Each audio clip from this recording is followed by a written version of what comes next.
នឹងឯចំណាយលុយទៅទិញឈុតចកោទៅទិញ VR យកមកធ្វើជាទៅកង់ឡានកុងតឺន័រដឹកតំណែងទាំងដល់បានប្រាក់ខែសោះឲ្យមកធ្វើឲ្យស្ទះផ្លូវគេវិញហ្នឹងទៀតហ្នឹងយកមកធ្វើការប្រៀបធៀបអារម្មណ៍បើកបរឡានកុងតឺន័រពី set up តម្លៃ$0ទៅដល់$3000មកថាតើវាខុសគ្នាកម្រិតណា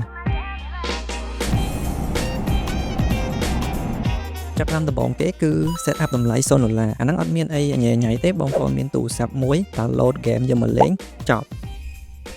ចំពោះ graphic វាគឺស្អាតទទួលយកបានសម្រាប់កម្រិតហ្គេមទូរស័ព្ទអេក្រង់គឺយើងត្រូវអូសទៅឆ្វេងទៅស្ដាំដើម្បីមើលផ្លូវនិងកញ្ចក់មើលក្រោយយើងបញ្ជាហ្គេមដោយប្រើ touch screen ទាំងស្រុងដែលមានអារម្មណ៍ថាពេលលេងវាហាក់ដូចជាខ្វះអ្វីមួយយ៉ាងហើយអត់មានរំញ័រតបមកដៃយើងសោះ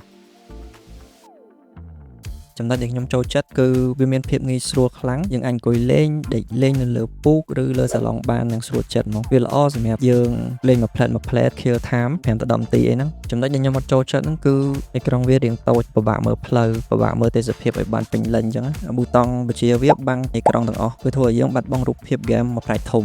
ឥឡូវចូលដល់ set up តម្លៃ$150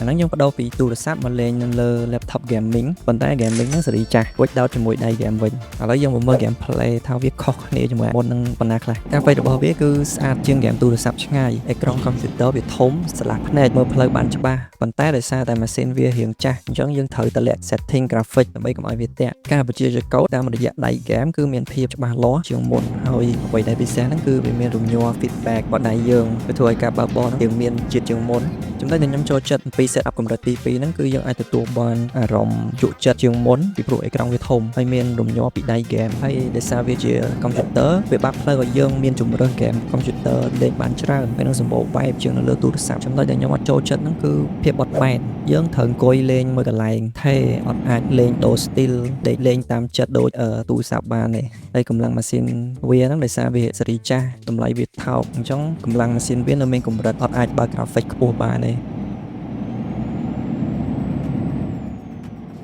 ចុងក្រោយបង្អស់គឺ set up តម្លៃ$3000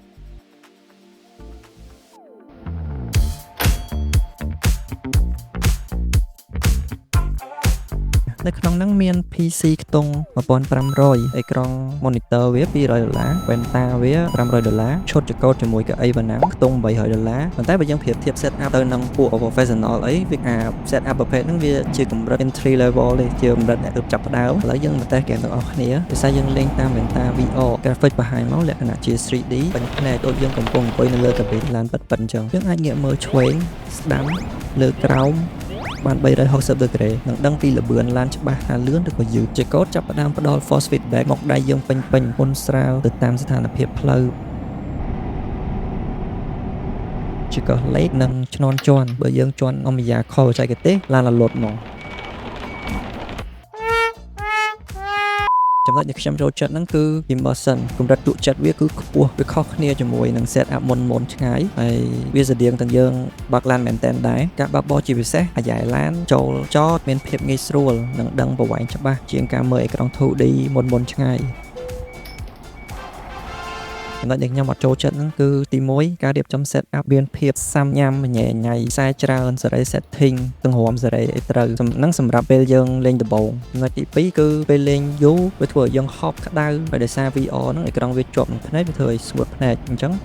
សម្រាប់ខ្ញុំវិញលេងតែ2ម៉ោងគឺអស់កម្លាំងលេងមកសរុបមកវិញបើបងប្អូនផ្ដោតលើ comfort ចូលចិត្តដេកលេងស្រួលខ្ជិលរៀបចំញ៉ៃទូរស័ព្ទគឺត្រូវមាច់ហ្មងតែបើចង់បានអារម្មណ៍ពិតលក្ខណៈ hardcore ឲ្យដូចបើកបោមែនតើគួរតែមានឈុតចកោតបូកជាមួយ VR ហើយ PC យើងឲ្យខ្លាំងមកដឹងតែអែមហ្មងចុះបើចង់បាន balance ស្រួលលេងផងហើយក៏ immersive ផងខ្ញុំគិតថា laptop ឬក៏ PC បូករួមជាមួយដៃ game អាហ្នឹងគឺជា sweet spot មួយដែលល្អសម្រាប់មនុស្សភាគច្រើនអញ្ចឹងតើ setup មួយណាដែលស័ក្តិសមសម្រាប់បងប្អូន comment ខាងក្រោមកុំភ្លេចចុច subscribe ជួបគ្នានៅវីដេអូក្រោយ